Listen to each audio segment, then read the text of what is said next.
My name is Peter Nicolas, and I am the Faculty Director of the Intellectual Property Law and Policy LLM program.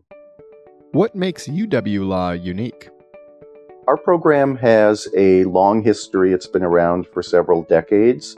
It has an excellent global reputation, and we are located in Seattle, which is one of the premier intellectual property producing regions in the world. Why do students decide on an IP LLM degree? The IP LLM program in particular draws students from all over the world. Sometimes they decide to come here, learn about U.S. law, and go back to their home country, continue to practice within that country. Other times we have students who are trying to move to the United States and become lawyers here. And in Washington State, if you do complete an LLM degree, you do have the opportunity to sit for the Washington bar. So that's also an opportunity as well. We also get domestic students who have already gotten a law degree in the United States, but sometimes are deciding to switch their focus. Maybe they've been doing criminal law for several years and they never took intellectual property law. And this is a great opportunity for that type of student to really make a career shift in a relatively short period of time. And while we're ordinarily a full-time program, we do sometimes give students the opportunity to do that on a part-time basis while they continue to practice and earn money. What are the requirements for completing the program? The program takes one academic year, and here at the University of Washington, we're on a quarter system, so that year consists of 3 quarters.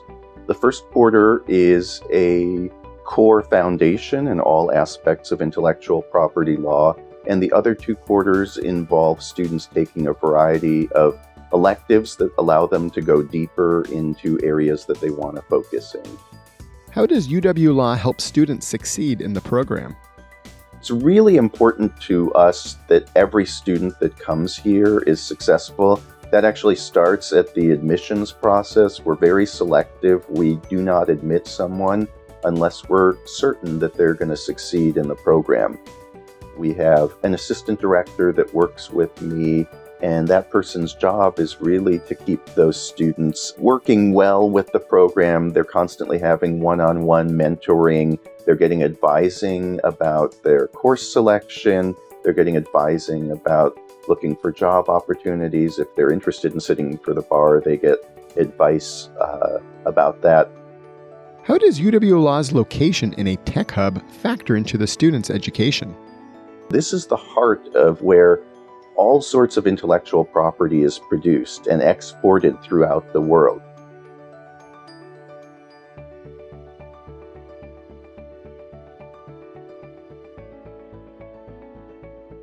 We have major companies here and major law firms, big and small, that are practicing all sorts of things. And those people teach in our classrooms and come speak to our students. It's something that you're not going to find in a place that doesn't have the degree of intellectual property law in its community like we do.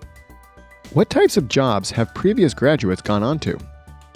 Students who graduate from this program go to a variety of positions, some domestically, some globally. Sometimes it's working within a law firm that specializes in intellectual property. Sometimes they become in-house counsel at a place that produces intellectual property. Some of our graduates go into government, working for things like the Patent Office in Japan. We have students who go into academia around the world. So we've got lots of different things that people do after they complete this program.